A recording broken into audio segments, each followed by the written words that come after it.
Our next speaker is Lieutenant General Satish Dua, Param Vishishta Seva Medal, Uttam Yudh Seva Medal, Sena Medal, Vishishta Seva Medal. Retired as the Chief of Integrated Defense Staff. As the Corps Commander in Srinagar, he planned and executed the surgical strikes in Kashmir in 2016 in response to the terrorist attack at Uri. A counter-terrorism specialist from 8 Jammu and Kashmir Light Infantry Siachen, he has operated extensively in Jammu and Kashmir and Northeast during 4 decades of his service. He has held various important appointments in Army headquarters. He was a commando instructor as a captain and the defense attaché to Vietnam, Cambodia, and Laos as a colonel. Lieutenant General Satish Dua will now speak on the Indian military from 75 to 100.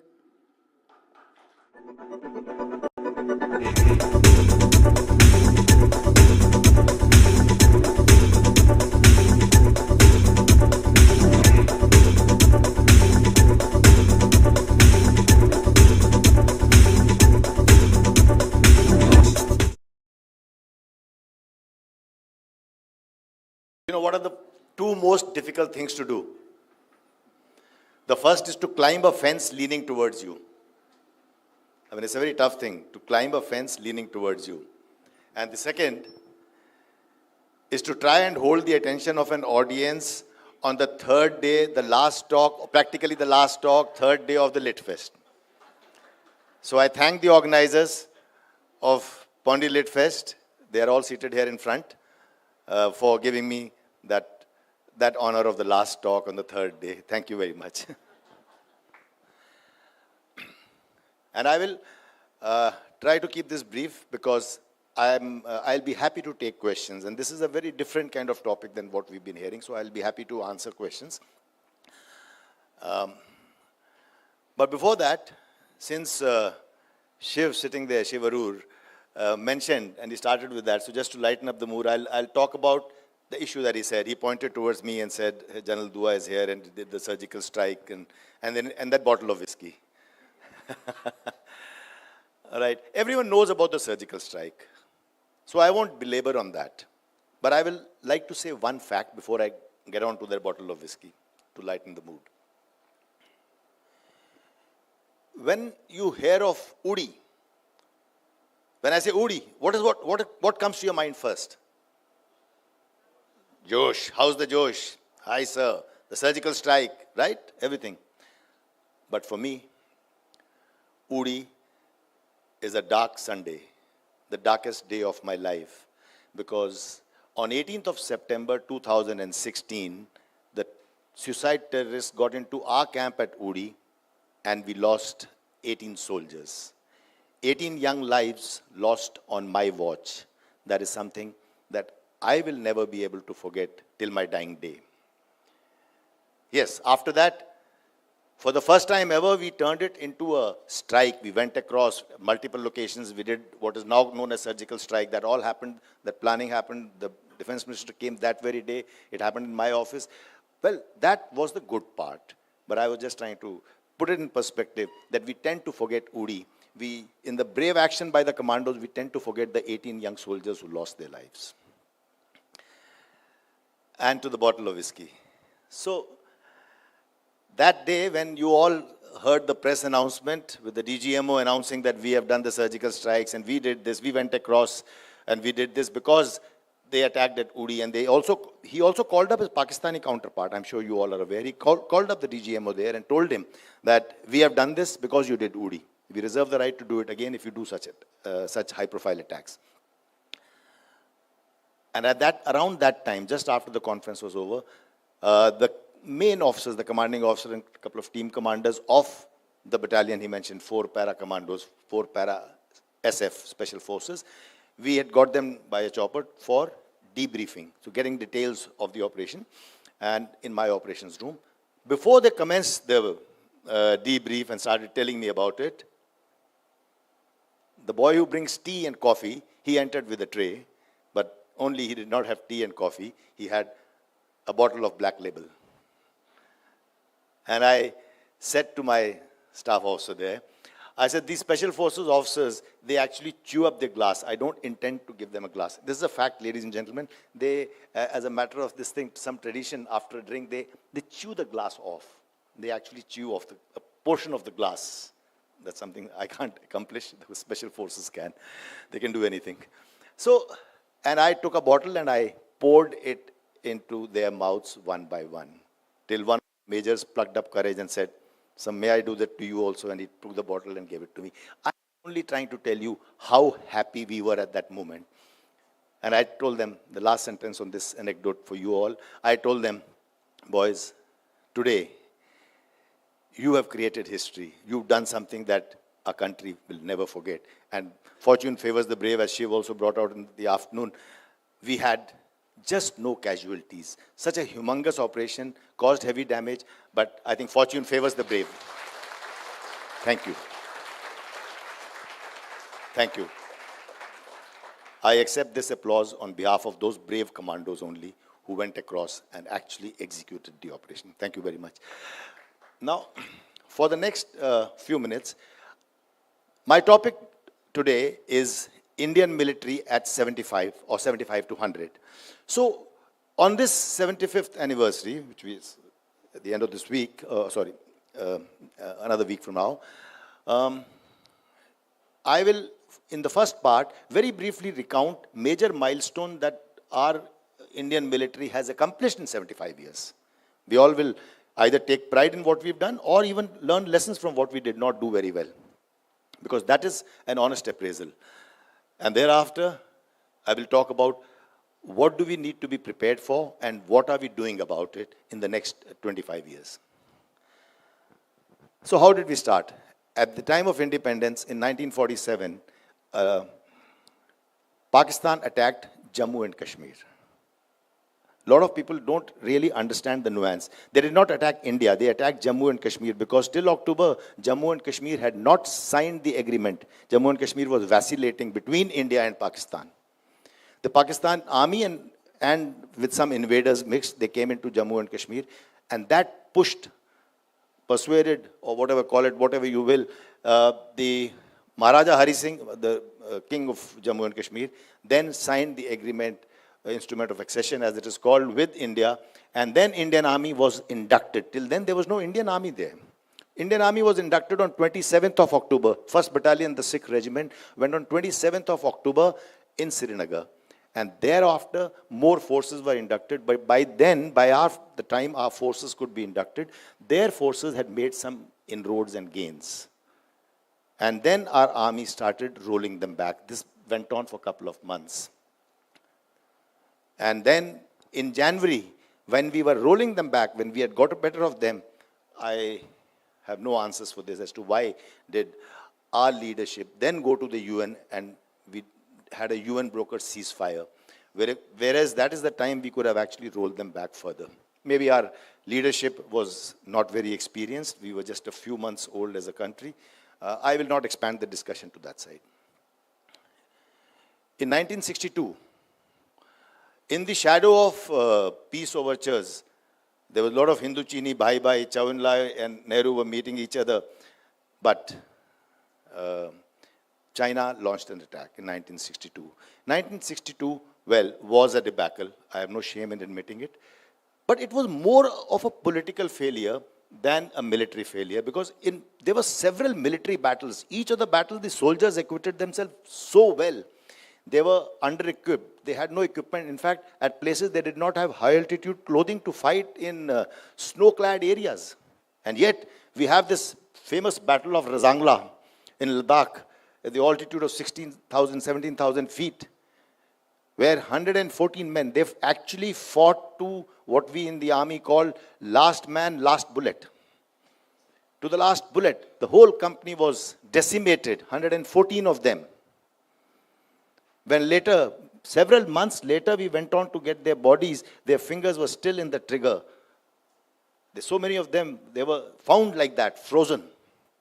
So, Indian army fought bravely. In fact, Time magazine very famously wrote, Indian Army lacked everything but courage. This is the Time magazine writing for us. Thank you.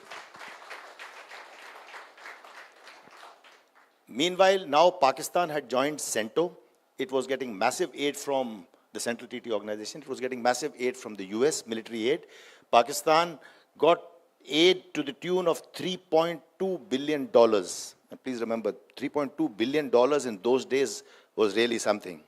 And so they had the very modern equipment, aircrafts to fight. They had saber jets, tanks, they had Patton tanks. Whereas we were still working on Centurions, we had AMX-13s. The fact of the matter is that they also thought that after 1962, Indian Army will be on a back foot and not be prepared for this. So buoyed with this confidence and then hoping that Kashmiris will revolt against India, they launched operations in 1965. Indian Army fought them back bravely, and Kashmiris proved to be loyal, and Pakistan was halted there. That was a great victory for, in 1965, a great victory for Indian Army as well. In 1971, I don't need to tell you all. I think it is inarguably the biggest victory since World War II. In a formal surrender ceremony, 93,000 soldiers laid down their arms and became prisoners of war. Pakistan Army became prisoners of war. Another country was created. I mean, I don't think it can get better than this. All along this, inside the country also, we had Indian Army combating insurgencies in the northeast, in Punjab, and later in J&K.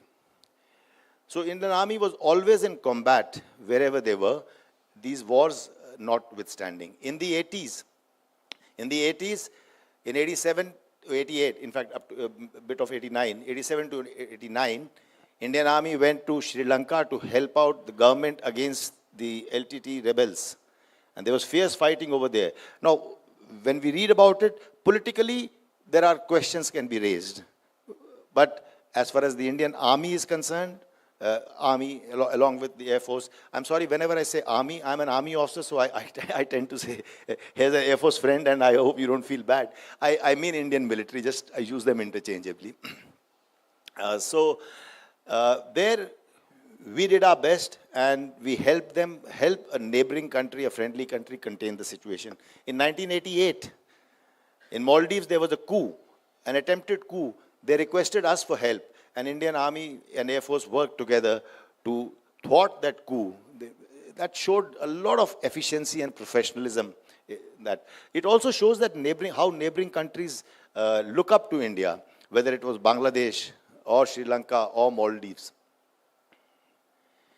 Also in the 80s, we dominated Pakistan at the Siachen Glacier. Now, Siachen Glacier is the highest battlefield in the world.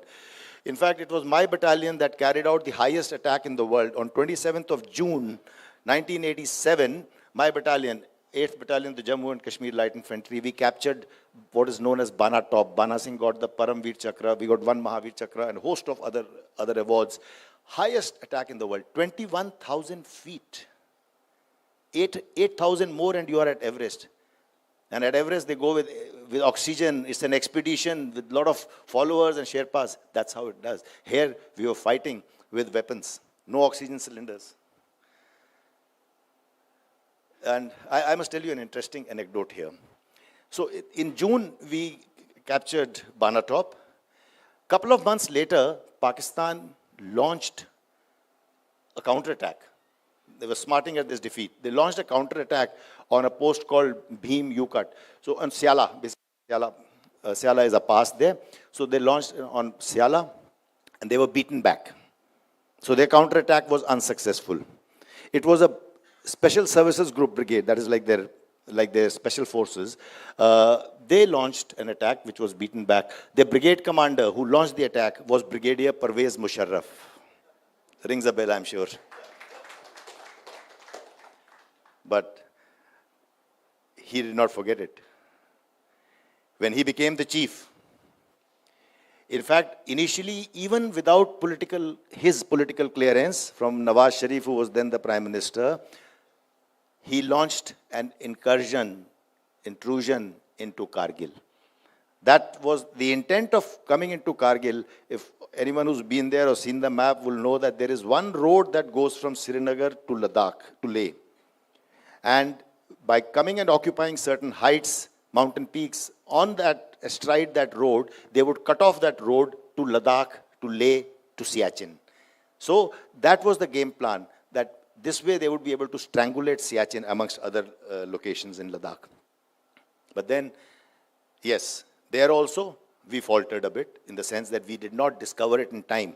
They used, I'll not go into details, so there was some failures on our part, shortcomings on our part, that we did not discover it in time. But then, we all know, just last month we celebrated Kargil Vijay Divas. We all know that how soldiers, the youth of the country, the young men, the young officers and young soldiers, they led frontal attacks because we imposed restrictions on ourselves that we will not cross the LOC, neither by air nor by troops, nor by soldiers. We will not go into the other side because it's easy to cut off the logistics on the other side, but we attacked frontally. We did that. We attacked frontally. So many brave stories. We've just recently refreshed our memories last month with that, and Kargil Vijay Divas is celebrated. Why we did not go there, since I'm talking about Indian military at 75? Why? Why did we not cross? We did not cross because this is the first time ever in the world that two nuclear nations had gone to war. So maybe we don't realize the import of this. Whole world was watching with bated breath because anything would happen. Sometimes small things go out of control. So when Shiv spoke about that, how unexpected was that Galwan thing. Sometimes things just go out of control. So that was the reason we did not want to expand the conflict, and we actually kept it localized to Kargil. That's a great achievement, but we did it at great cost. 527 young soldiers and officers lost their lives in Kargil. All along while this is happening, we also remember we have two active borders, the line of actual control with China and the line of control with Pakistan. And here we have continuous battles, day in and day out. While LAC is not really that active, except for the last 2 years, we've become a little more active, but still it is not at the level of the LOC. LOC, there's an exchange of fire. For last 1 year, fortunately, a ceasefire is holding, but otherwise for decades, we have been indulging at causing casualties to each other, not to mention the terrorists that keep infiltrating, which is going on unabated even now. So we have been continuing to do all that.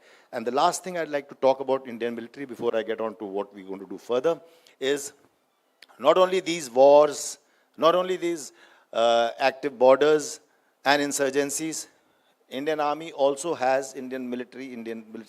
has a very good track record in human assistance and disaster relief. Anywhere there's a flood or earthquake, the common citizens feel very reassured when army arrives on the scene. But remember, army is supposed to be the last responder. But somehow it turns out to be the first choice. So, but then Indian military, army, air force, navy, depending on who's required, is always very happy to do this because this is something we need to do for our country, for our citizens, for our brothers and sisters. And the last thing, Indian military, Indian Army incidentally has a very large contingent in the United Nations peacekeeping forces across the world. We are one of the largest contributors to the United Nations peacekeeping efforts. All these things, even human assistance and disaster relief, we've been the first responders in tsunami. We were the first to reach Indonesia. Whenever it is something like that has happened, we have been able to provide relief even to foreign countries, something which everyone has started appreciating as of now. The larger role that India can play today. Right. Now in the second part, I'll try and talk about, we can't rest on past laurels. What do we do? How do we prepare ourselves for the future? And what is the future? So first we need to describe what is the future. The future, we have to make ourselves future ready. What is our future? I'll try and take two major issues. One, a two-front threat. That is our future. A two-front threat. I'll talk about it. And the second is preparing ourselves for gray zone warfare. All right, I'll explain both very briefly. Two-front threat, I think everyone understands. Two-front threat is a collusive threat between China and Pakistan. Because if Pakistan, we were very concerned when Ladakh was happening 2 years ago, in the summer of 20, and that moment if Pakistan tries to take advantage, so we are focused, although we would have been, we can handle both together. So we have equipped ourselves to handle a two-front war. And now it is going to be exacerbated by a 2.5 front. Anyone? What is the 2.5 front? Absolutely. Everyone knows. No, not internal. 2.5 front is sending terrorists from across the border and using them to disrupt our logistics and our operation lines. What is grey zone warfare? I'm sure you all know. Let me put everyone on the same page. Today, wars are not only kinetic.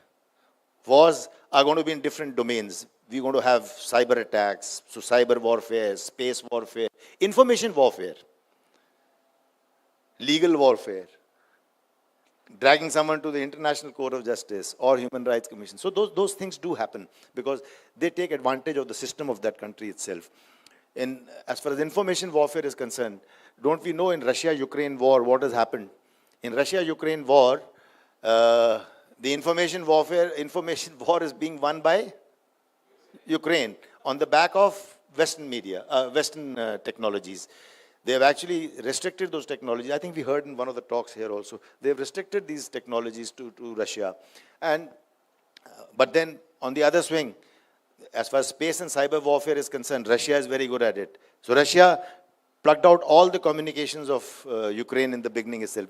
If Elon Musk had not come to the rescue of Ukrainians, they were not having any communications with them. I mean, no viable communications for the military. So today, warfare is becoming more complex. There are many layers that will get attached to just plain fighting between the two militaries. So we have to prepare ourselves for that. This is one aspect. On the other hand, there is also this dime effect, DIME, right?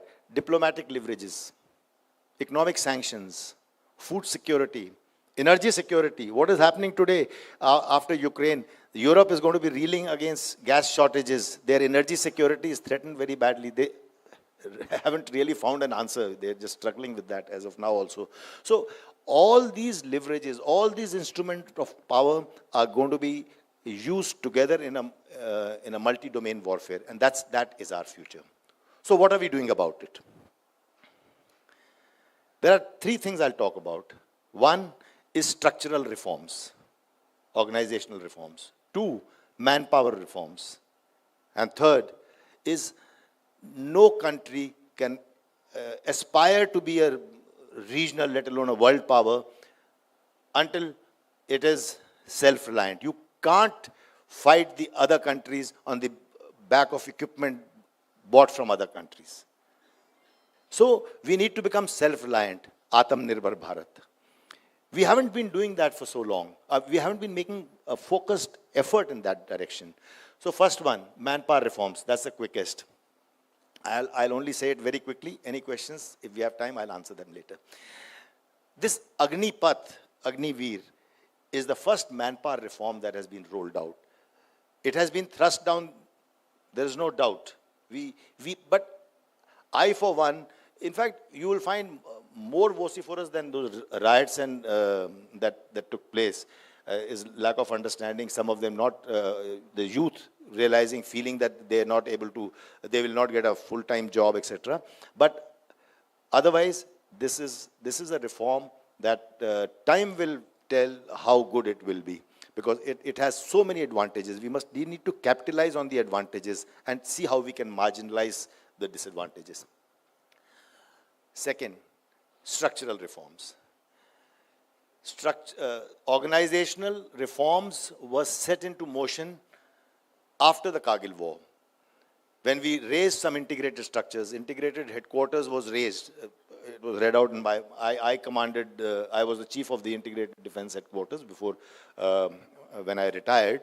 And now, of course, we have a full-fledged CDS. So, apart from that, there was Andaman and Nicobar Command, the only operational tri-service command. We have the Special Forces Command, the Strategic Forces Command. The strategic forces are where the nukes are held. So many more such structures and processes have to be created. But then the government stopped short of appointing a CDS after the Kargil war. They were supposed to, they did not. It eventually happened in 2020. And the CDS was given a mandate to integrate these structures and create processes which will help us to fight an integrated battle, eventually leading up to creation of integrated theater commands. Now, I'll just try and give you an example as to why, how and why this is required. And I'm throwing in a disclaimer. This example is at a very lower tactical level. Thank you. So this example is at a very lower level. In Pathankot attack, what happened? In Pathankot, I mean, that gives me 5 minutes, right? So in Pathankot, what happened is that the terrorists attacked an Air Force base. And just beyond the boundary wall of that Air Force base, there was one division and one brigade of Indian Army. But the Air Force asked Delhi for help because we don't have a theater commander. So they asked, Delhi sent NSG. The army is still here. Now how silly is that? If there was a theater commander who had that same Air Force component, the army component under him, they would have just asked them to jump over the boundary wall and take action. All of them they have Ghatak platoons, commandos, they would have been able to do the job. Terrorists, we do this all the time, right? So that is why an integrated theaters are required. 66 countries have made changes to their structures after World War II. So that means all the large militaries, even smaller militaries, are now integrated theaters. All right, so this is what the integration process has to be done, which the CDS has been entrusted the responsibility, he will do it. The last thing I want to talk about is Atmanirbhar Bharat. So we have been for long dependent on foreign manufacturers. So a public sector is being spruced up, the ordnance factories have been merged, and 7 corporate entities have been formed. Similarly, the private sector, which has now come of age, is now being incentivized to a great extent. There is strategic partnership that allows them to partner with foreign manufacturers to set up shop in India. There is the R&D budget of DRDO, 25% has been given, has been set aside for the private industry to do R&D, which is very important. And defense corridors have been created in Uttar Pradesh and Tamil Nadu. Technological hubs have been created in Bangalore and Hyderabad. So these are all to take advantage of the enormous wealth of talent that we have in academia and private industry. Private industry is being incentivized to take part, and a whole ecosystem in which MSMEs will benefit. I don't have to go into details. I'm sure you can take my word for it. A lot is being done. It will take time for it to show results in tangible terms. But I'm sure we will get there. And Indian Army, Indian military will continue to serve the country well, as it were. I'm sure there will be time for 2 quick questions. Thank you. Yep. Hello. Yeah. Thank you, sir, for your wonderful speech. So actually, I have a question with regards to China. I'm pretty sure, like, so from what I have seen, I feel that, their concentration of efforts in Ladakh simply seems like a smoke and mirror, and it seems like Siliguri corridor somewhere in northeast will be like their primary way in which they want to impact India. So my suggestion to that would be like just specific to Siliguri corridor. Do you think we could take that target off its back by buying land from Nepal, or do some land exchange like we did with Bangladesh? All right. Yeah. Thank you. Thank you so much, sir. Please sit. So look, now you are going in the realm of a very different realm. So I won't be able to answer that question because it doesn't work that way, young man. It really doesn't work that way. And it's not smoke and mirrors. You have to take your adversary very seriously. You cannot start on the premise that he's not serious. All right. So I will leave it at that. Thank you. Yes. I'm Lakshay, sir, from Oroville. Hello, Lakshay. I have 2-part question. One is, what are your thoughts on decolonization of Indian Army? Do you think it's necessary or in some parts? And what are your thoughts on hard power projection outside India? Right. Good question. Let me take the hard power projection first. India, as a policy, does not have any designs beyond its borders. We are not America, USA. We are not China, who have a stated policy to replace US as the number one, as the sole superpower. So we don't have any designs. If you don't have any designs, you cannot acquire a capability because you don't work towards it. So that's the way it works. So as of today, we don't have this, except to help a friend in contingency, which we've done with the same forces. That means in Sri Lanka, Maldives, Bangladesh. Your first question, decolonize the Indian Army. I just spoke to you on 75 years of our operations, and we've had a lot of military history in these 75 years. We've done combat, we've done wars, we've done insurgency. Would you agree with me that Indian military has done fairly well at least? Right. So, we don't have to decolonize, the word decolonize for the sake of decolonization, because we have been hearing this a lot over 3 days. All that is relevant to this is not really relevant to us. But yes, we have decolonized a lot. When I was commissioned, we used to wear a shirt and tie even if we were sweating. If in Pondicherry in summers, you would always have to wear a shirt and tie. Today we've stopped wearing shirt and tie. Very small example. What I'm trying to say is that we are not moving with that colonial mindset. You have to understand that. But to say that we should not have a mess, or we should not, if that is your idea of decolonization, that's not required. We've got modern weapons, we've got modern fighting techniques. We just can't, last sentence, we should not try to change just for the sake of change. Thank you. Yes, please.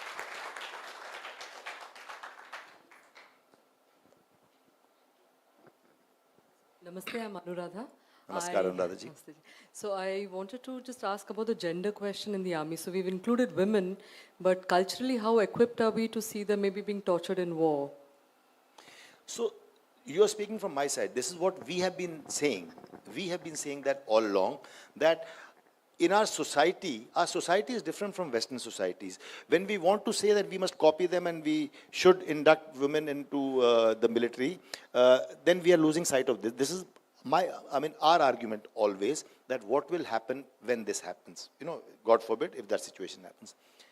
But having said that, I still feel that we must induct the women. We must induct women in military. We can only take care, try and not induct them in the frontline arms for the moment, till our society graduates to that we will want to have it. It's very good to see the West, but let me tell you, it's all very good to see. We try and copy the Americans, Israelis. In how many Israeli battalions have the women become commanding officers? Everyone takes that as an example. Only 3. So what I'm trying to say, it doesn't look like it seems. Okay, it's not as it seems, sorry, because things are very different, and your question is very correct, and we must wait for that. Last there, Yeah. Okay. Thank you, sir. Excuse me, that gentleman in the end has been raising his hand. No, please go ahead. We'll take one more. Okay. I will. After all, the organizers have given me the graveyard shifts. Thank you, sir. You spoke about the integrated theater. In that, can you just throw some light on where does cybersecurity, space, and the technology frontier? Thank you. Actually, I realized somewhere later that I have missed that part.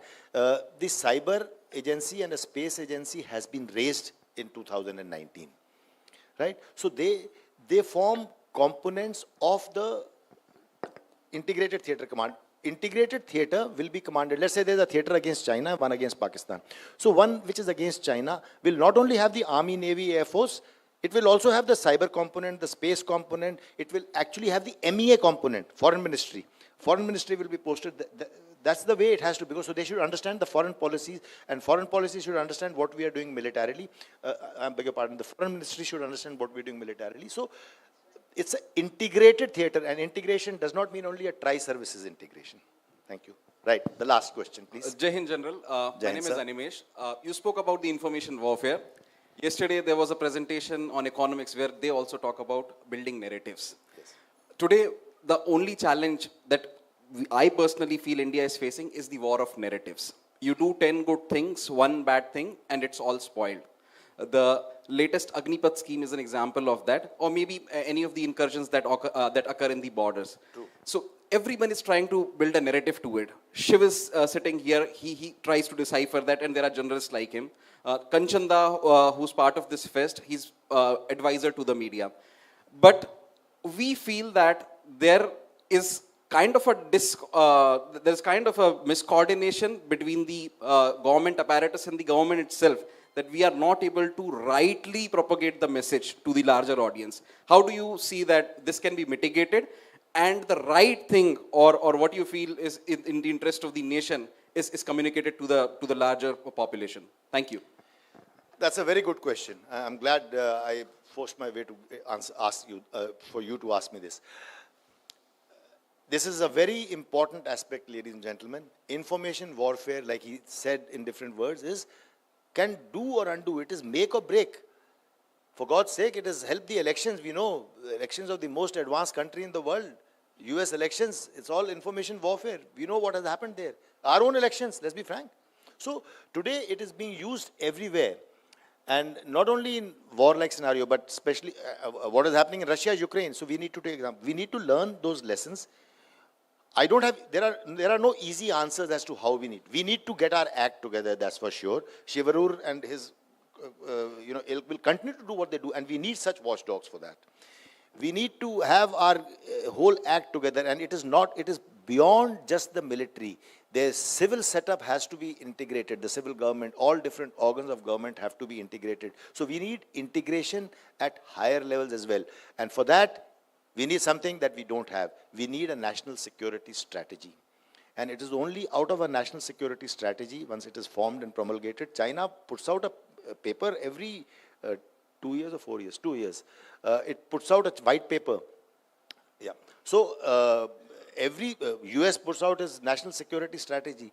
We also need to bring out a national security strategy so that every organ or every instrument of power then draws their national objectives out of that and then works towards attaining their objectives. That and also enmeshes the efforts of various instruments of power. That's a very good question. We need to do that. Thank you very much. Jai Hind. Satish Dua ji.